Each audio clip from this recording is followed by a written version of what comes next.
लोकसभा के अध्यक्ष श्रीमान ओम बिरला जी, राज्यसभा के उपसभापति श्रीमान हरिवंश जी, केंद्रीय मंत्रिपरिषद के मेरे साथी श्री प्रहलाद जोशी जी, श्री हरदीप सिंह पुरी जी, अन्य राजनीतिक दलों के प्रतिनिधिगण, वर्चुअल माध्यम से जुड़े अनेक देशों के पार्लियामेंट के स्पीकर्स, यहां उपस्थित अनेक देशों के एम्बेसडर्स, इंटर पार्लियामेंट्री यूनियन के मेंबर्स, अन्य महानुभाव और मेरे प्यारे देशवासियों, आज का दिन बहुत ही ऐतिहासिक है। आज का दिन भारत के लोकतांत्रिक इतिहास में मील के पत्थर की तरह है। भारतीयों द्वारा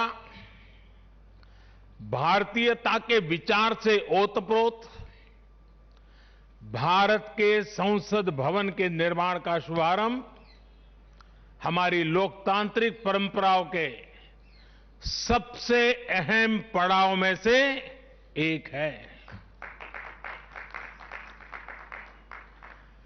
हम भारत के लोग मिलकर अपनी संसद के इस नए भवन को बनाएंगे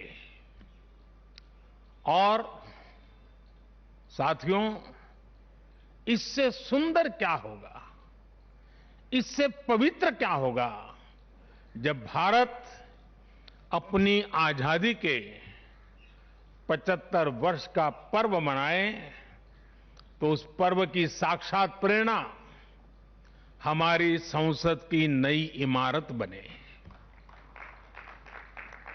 आज 130 करोड़ से ज्यादा भारतीयों के लिए बड़े सौभाग्य का दिन है, गर्व का दिन है, जब हम इस ऐतिहासिक पल के साक्षी बन रहे हैं। साथियों, नए संसद भवन का निर्माण नूतन और पुरातन के सह अस्तित्व का उदाहरण है। ये समय और जरूरतों के अनुरूप खुद में परिवर्तन लाने का प्रयास है। मैं अपने जीवन में वो क्षण कभी नहीं भूल सकता जब 2014 में पहली बार एक सांसद के तौर पर मुझे संसद भवन में आने का अवसर मिला था।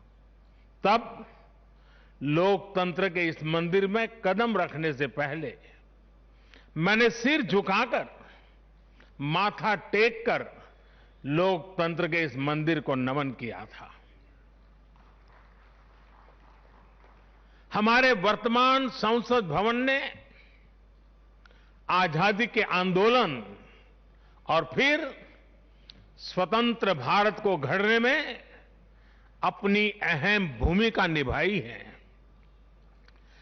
आजाद भारत की पहली सरकार का गठन भी यहीं हुआ और पहली संसद भी यहीं बैठी। इसी संसद भवन में हमारे संविधान की रचना हुई, हमारे लोकतंत्र की पुनर्स्थापना हुई। बाबा साहब आंबेडकर और अन्य वरिष्ठों ने सेंट्रल हॉल में गहन मंथन के बाद हमें अपना संविधान दिया। संसद की मौजूदा इमारत स्वतंत्र भारत के हर उतार चढ़ाव, हमारी हर चुनौतियां, हमारे समाधान, हमारी आशाओं आकांक्षाओं, हमारी सफलता का प्रतीक रही है। इस भवन में बना प्रत्येक कानून, इन कानूनों के निर्माण के दौरान संसद भवन में कहीं गहरी अनेक गहरी बातें, ये सब हमारे लोकतंत्र की धरोहर है।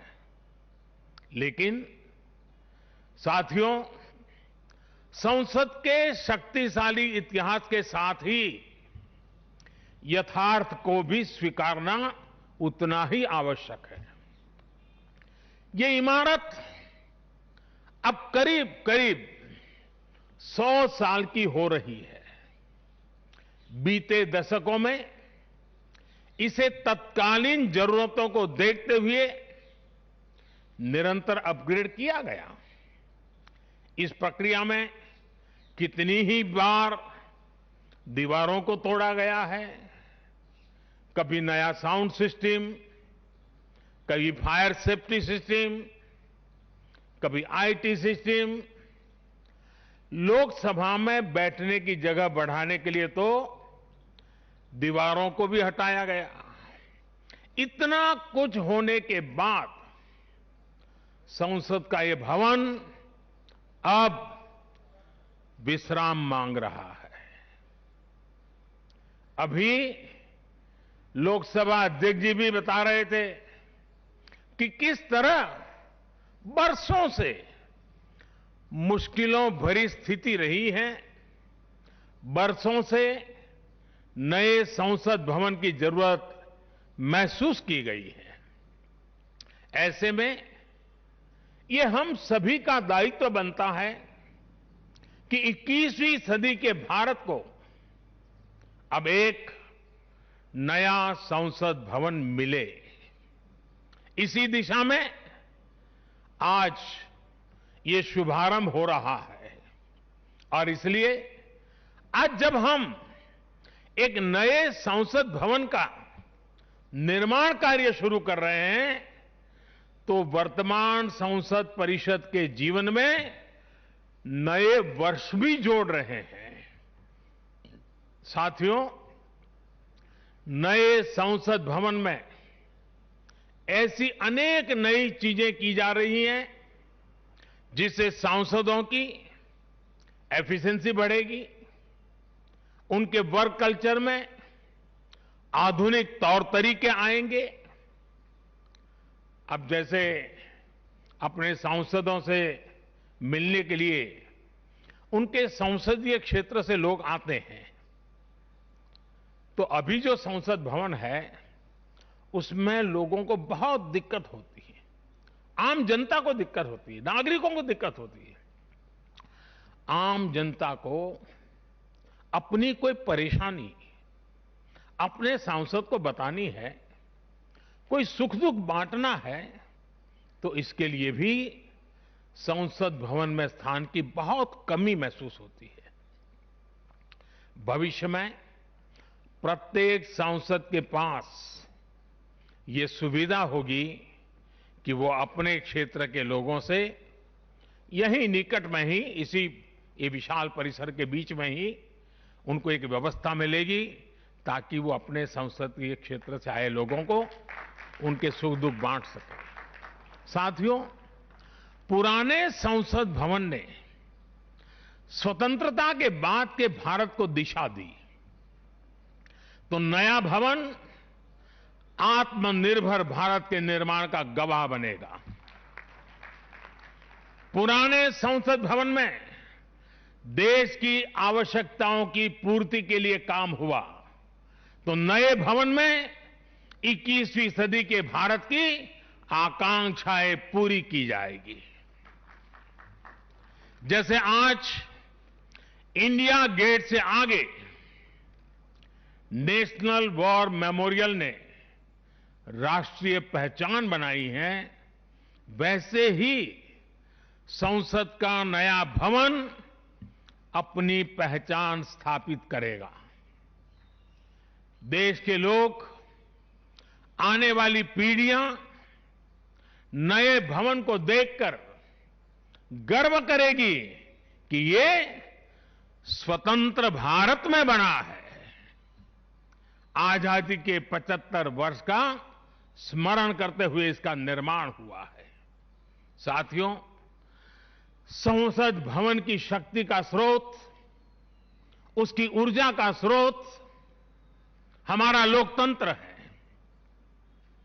आजादी के समय किस तरह से एक लोकतांत्रिक राष्ट्र के रूप में भारत के अस्तित्व पर संदेह और शंकाएं जताई गई थी, ये इतिहास का हिस्सा है। अशिक्षा, गरीबी, सामाजिक विविधता और अनुभवहीनता जैसे अनेक तर्कों के साथ ये भविष्यवाणी भी कर दी गई थी कि भारत में लोकतंत्र असफल हो जाएगा।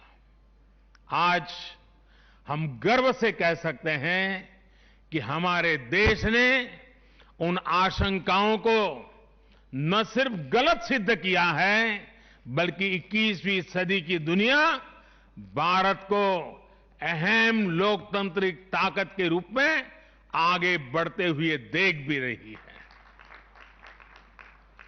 साथियों, लोकतंत्र भारत में क्यों सफल हुआ,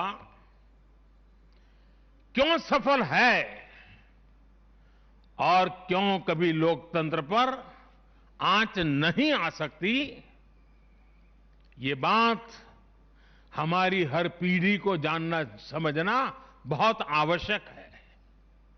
हम देखते सुनते हैं, दुनिया में 13वीं शताब्दी में रचित मैग्ना कार्टा की बहुत चर्चा होती है। कुछ विद्वान इसे लोकतंत्र की बुनियाद भी बताते हैं, लेकिन ये भी बात उतनी ही सही है कि मैग्ना कार्टा से भी पहले 12वीं शताब्दी में 12th सेंचुरी में ही भारत में भगवान बसवेश्वर का अनुभव मंटपम अस्तित्व में आ चुका था। अनुभव मंटपम के रूप में उन्होंने लोक संसद का न सिर्फ निर्माण किया था, बल्कि उसका संचालन भी सुनिश्चित किया था। और भगवान बसवेश्वर जी ने कहा था, ಈ ಅನುಭವ ಮಂಟಪ ಜನಸಭಾ ನಾದಿನ ಮಟ್ಟು ರಾಷ್ಟ್ರದ ಉನ್ನತಿಗೆ ಹಾಗೂ ಅಭಿವೃದ್ಧಿಗೆ ಪುರಗಾವಗಿ ಕೆಲಸ ಮಾಡುತ್ತದೆ। यानी ये अनुभव मंटपम एक ऐसी जनसभा है जो राज्य और राष्ट्र के हित में और उनकी उन्नति के लिए सभी को एकजुट होकर काम करने के लिए प्रेरित करती है। अनुभव मंटपम लोकतंत्र का ही तो एक स्वरूप था। साथियों, इस कालखंड के और पहले जाएं तो तमिलनाडु में चेन्नई से 80-85 किलोमीटर दूर उत्तरा मेरूर नाम के गांव में एक बहुत ही ऐतिहासिक साक्ष्य दिखाई देता है। इस गांव में चोल साम्राज्य के दौरान 10वीं शताब्दी में पत्थरों पर तमिल में लिखी गई पंचायत व्यवस्था का वर्णन है, 10th सेंचुरी। और इसमें बताया गया है कि कैसे हर गांव को कुटुंब में कैटेगराइज किया जाता था, जिनको अगर आज की भाषा में कहना है तो हम आज उसको एक वार्ड कह सकते हैं। उन कुटुंबों से एक एक प्रतिनिधि महासभा में भेजा जाता था। और जैसा आज भी होता है, इस गांव में 1000 वर्ष पूर्व जो महासभा लगती थी वो आज भी वहां मौजूद है। और साथियों, 1000 वर्ष पूर्व बनी इस लोकतांत्रिक व्यवस्था में एक और बात बहुत महत्वपूर्ण थी। उस पत्थर पे लिखा हुआ है, उस शिलालेख में वर्णन है इसका, और उसमें कहा गया है कि जनप्रतिनिधि को चुनाव लड़ने के लिए अयोग्य घोषित करने का भी प्रावधान था। उस जमाने में। और नियम क्या था? नियम यह था कि जो जनप्रतिनिधि अपनी संपत्ति का ब्यौरा नहीं देगा, वो और उसके करीबी रिश्तेदार चुनाव नहीं लड़ पाएंगे। कितने सालों पहले, सोचिए कितनी बारीकी से उस समय पर हर पहलू को सोचा गया, समझा गया, अपनी लोकतांत्रिक परंपराओं का हिस्सा बनाया गया। साथियों, लोकतंत्र का हमारे इतिहास देश के हर कोने में नजर आता है, कोने कोने में नजर आता है। कुछ शब्दों से तो हम बराबर परिचित हैं: सभा, समिति, गणपति, गणाधिपति। ये शब्दावली हमारे मन मस्तिष्क में सदियों से प्रवाहित है।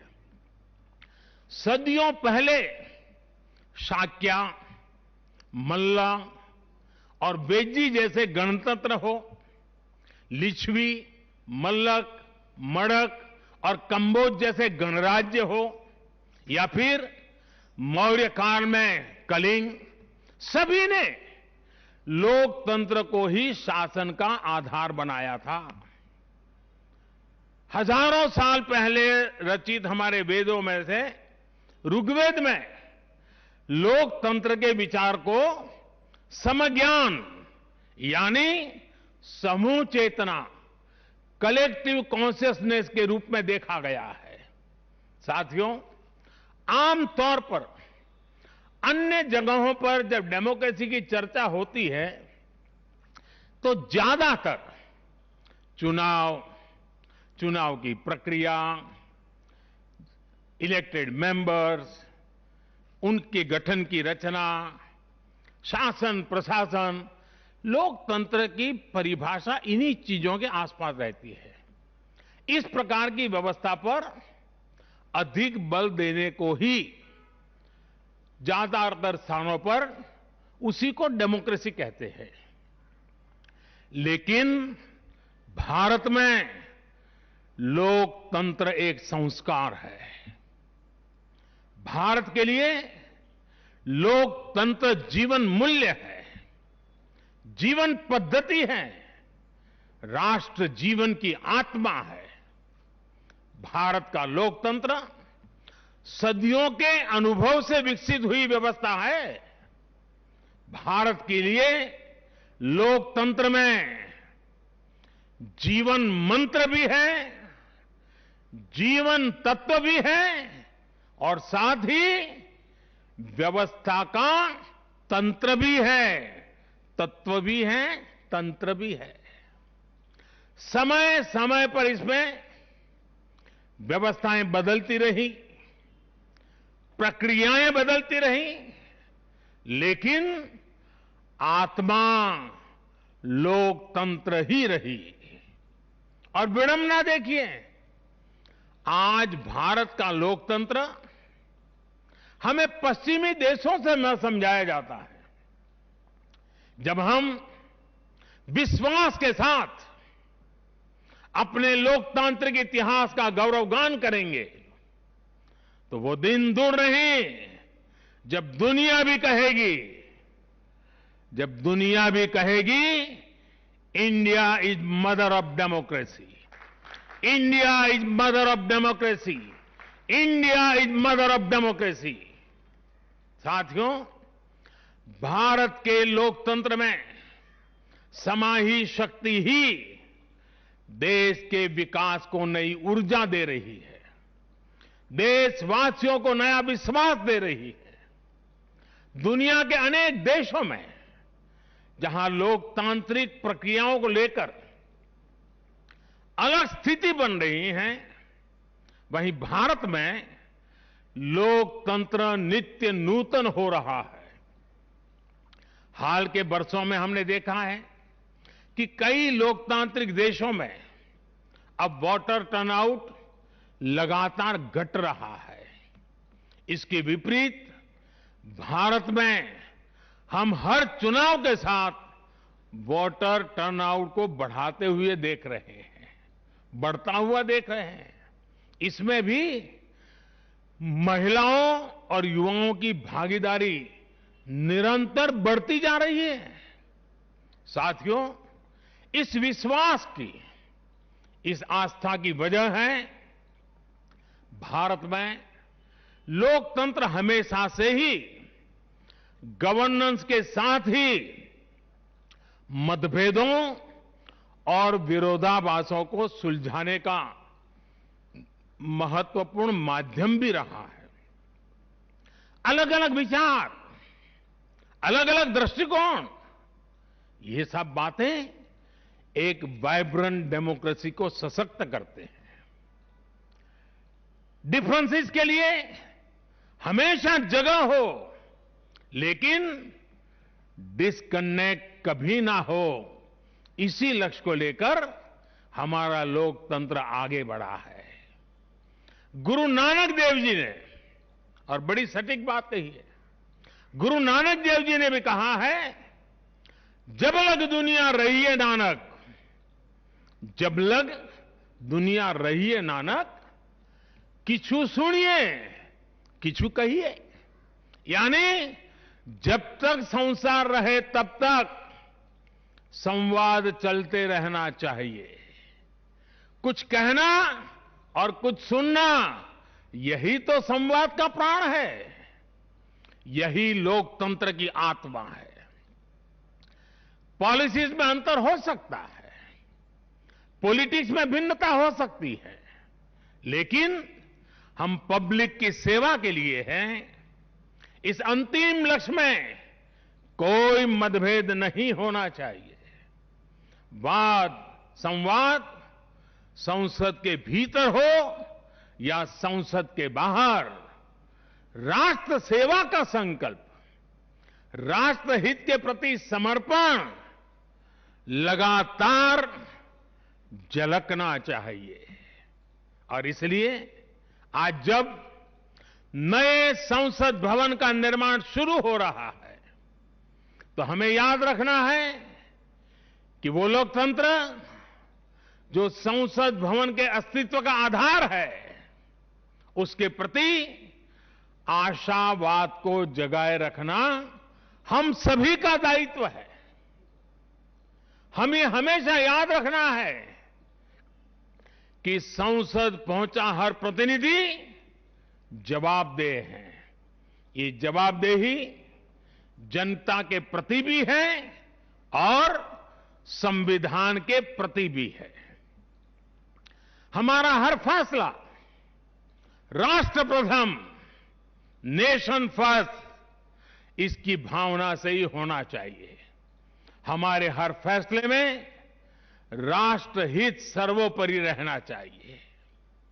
राष्ट्रीय संकल्पों की सिद्धि के लिए हम एक स्वर में, एक आवाज में खड़े हो, ये बहुत जरूरी है।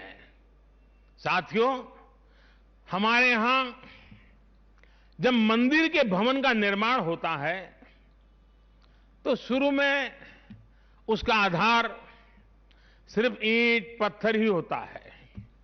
कारीगर, शिल्पकार सभी के परिश्रम से मंदिर के भवन का निर्माण पूरा होता है।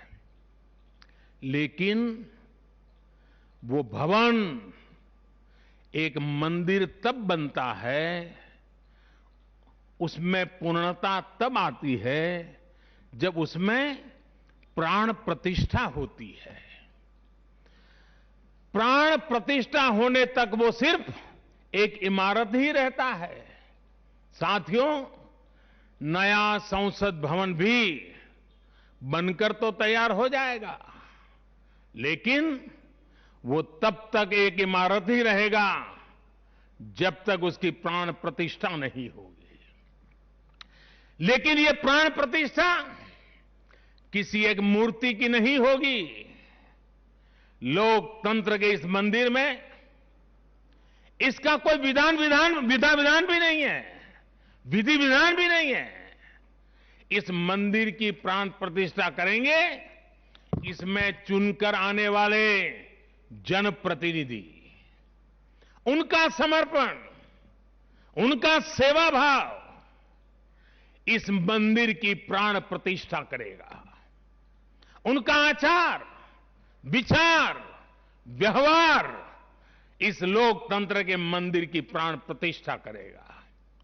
भारत की एकता, अखंडता को लेकर किए गए उनके प्रयास इस मंदिर की प्राण प्रतिष्ठा की ऊर्जा बनेंगे।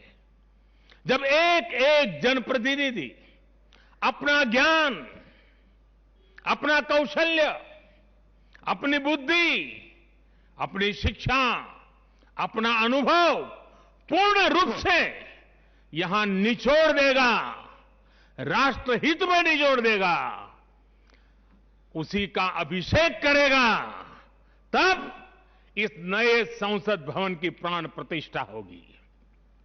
यहां राज्यसभा काउंसिल ऑफ स्टेट्स है, एक ऐसी व्यवस्था है जो भारत के फेडरल स्ट्रक्चर को बल देती है।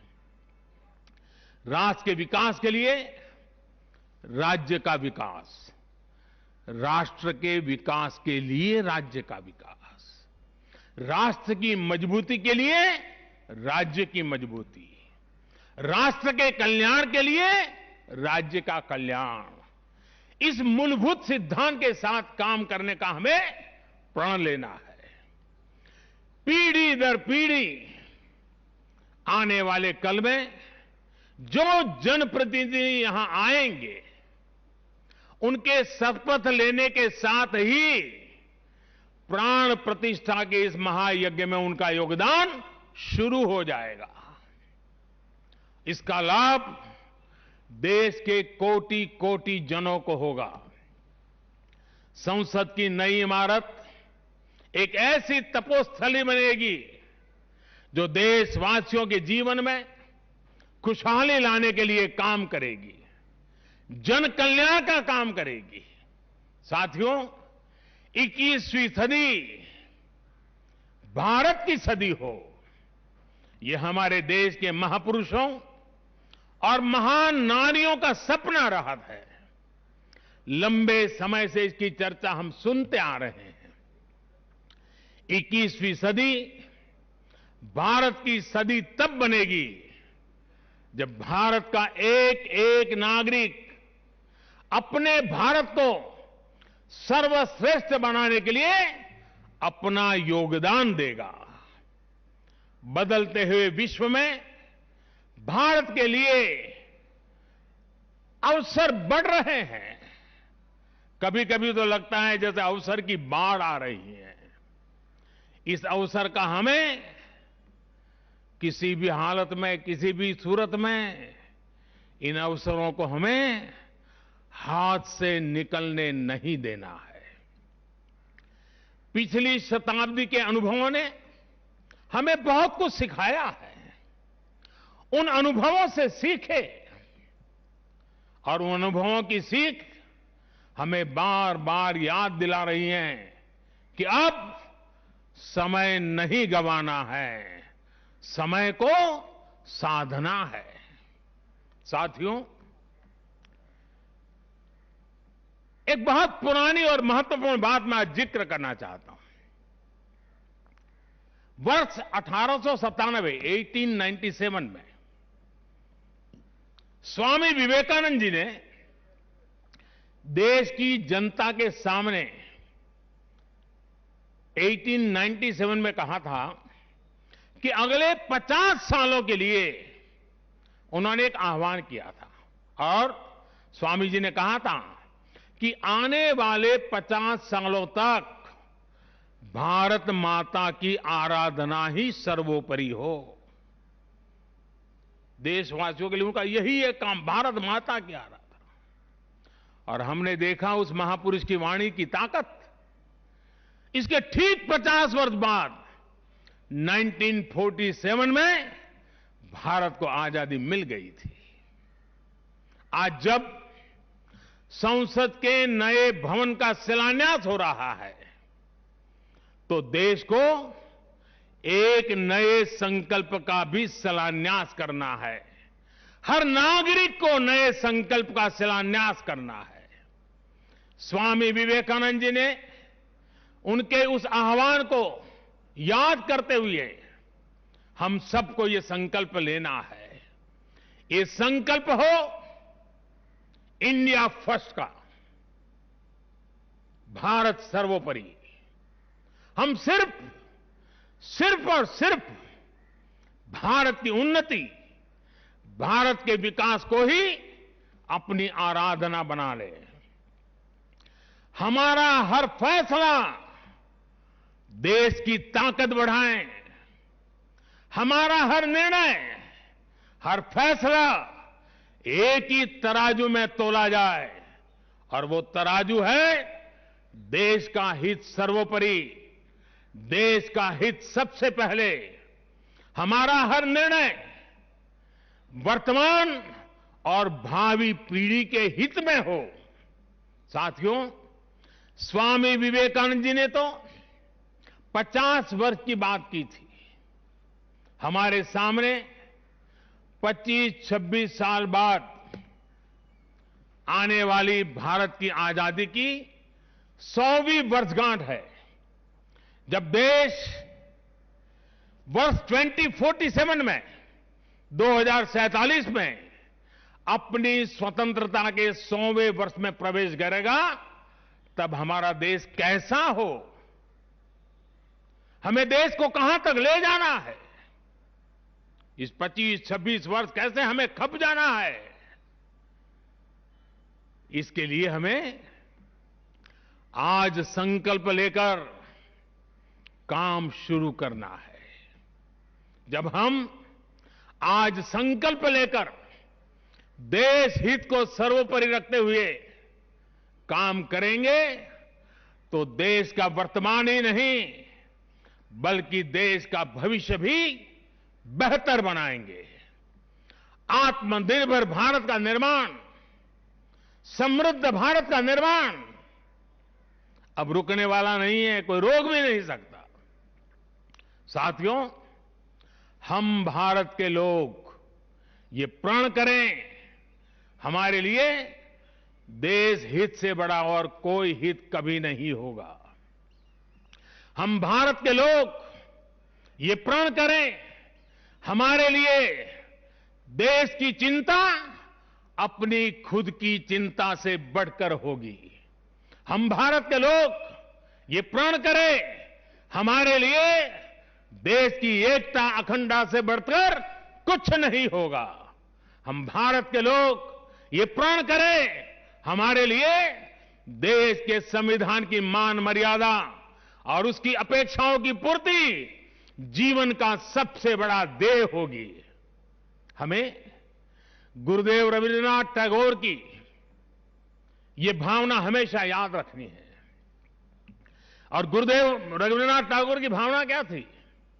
गुरुदेव कहते थे, एकोता उत्साहो धरो, एकोता उत्साहो धरो, জাতীয় উন্নতি করো, দুষুক ভুবনে সবে ভারতের জয়। यानी एकता का उत्साह थामे रहना है, हर नागरिक उन्नति करे, पूरे विश्व में भारत की जय जयकार हो। मुझे विश्वास है हमारी संसद का नया भवन हम सभी को एक नया आदर्श प्रस्तुत करने की प्रेरणा देगा। हमारी लोकतांत्रिक संस्थाओं की विश्वसनीयता हमेशा और मजबूत होती रहे, इसी कामना के साथ मैं अपनी वाणी को विराम देता हूं और 2047 के संकल्प के साथ पूरे देशवासियों को चल पड़ने के लिए निमंत्रण देता हूं। आप सबका बहुत बहुत धन्यवाद।